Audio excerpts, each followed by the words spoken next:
بچے کے کان میں اذان پڑھنے کا کیا طریقہ ہے؟ کون سی اذان پڑھی جائے گی؟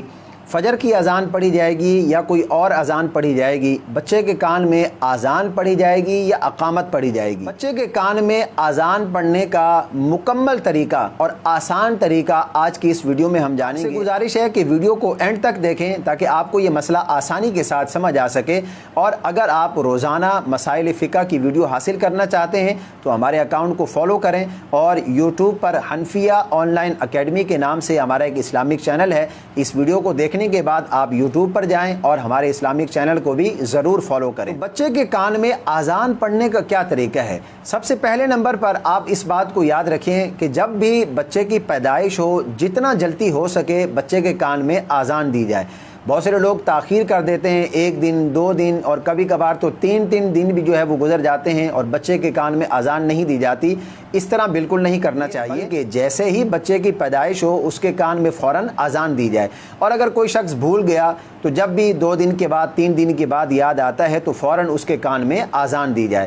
یہاں اس بات کا بھی خیال رکھا جائے کہ بچے کے جسم پر کسی بھی قسم کی کوئی نجاست وغیرہ لگی ہوئی نہ ہو۔ بہتر یہ ہے کہ بچے کو پہلے نہلا لیا جائے، اور اگر سردی ہے یا ڈاکٹر نے منع کیا ہے کہ بچے کو نہیں نہلانا تو پھر بچے کے جسم پر اگر کوئی نجاست لگی ہے تو اس کو ٹشو وغیرہ سے صاف کر لیا جائے۔ اور اگر بچے کے جسم پر کوئی نجاست وغیرہ لگی ہوئی ہے تو اس صورت میں بھی آپ اس کے کان میں اذان دے سکتے ہیں، کوئی حرج نہیں ہے، لیکن بہتر اور افضل یہ ہے کہ پہلے بچے کو نہلا لیا جائے۔ جو بہتر اور افضل باتیں ہیں وہ میں آپ کی خدمت میں عرض کر رہا ہوں۔ نمبر 2 پر بچے کے کان میں اذان پڑھیں گے یا اقامت پڑھیں گے؟ یاد رکھیے گا، بچے کے کان میں اذان بھی پڑھیں گے اور اقامت بھی پڑھیں گے۔ دائیں کان میں اذان دیں گے اور بائیں کان میں اقامت پڑھیں گے۔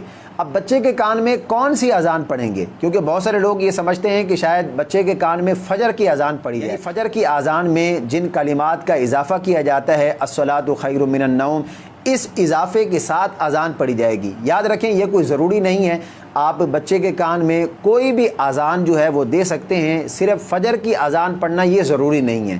دائیں کان میں آپ اذان پڑھیں گے اور بائیں کان میں اقامت پڑھیں گے۔ اب بچے کے کان میں اذان دینے کا طریقہ کیا ہے، کس طرح اذان دی جائے؟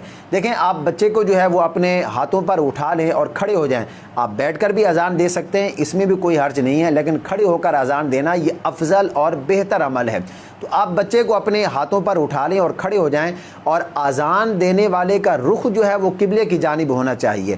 بچے کا رخ کسی بھی جانب ہو، لیکن جو اذان پڑھ رہا ہے اس کا رخ جو ہے وہ قبلے کی جانب ہو۔ سب سے پہلے آپ بچے کے دائیں کان میں اذان پڑھیں، اور اس کے بعد پھر بچے کا رخ جو ہے وہ تبدیل کر لیں اور اس کے بائیں کان میں اقامت پڑھیں۔ یہاں یہ بھی یاد رکھیں کہ حی علی الصلاۃ پر جو ہے وہ اپنی گردن کو دائیں جانب پھیریں، اور حی علی الفلاح پر جو ہے وہ بائیں جانب پھیریں۔ اور اگر حی علی الصلاۃ اور حی علی الفلاح پر اپنی گردن کو آپ نے دائیں بائیں نہیں پھیرا تو اس میں بھی کوئی حرج نہیں ہے، لیکن بہتر اور افضل یہ ہے کہ آپ اس طرح کر لیں۔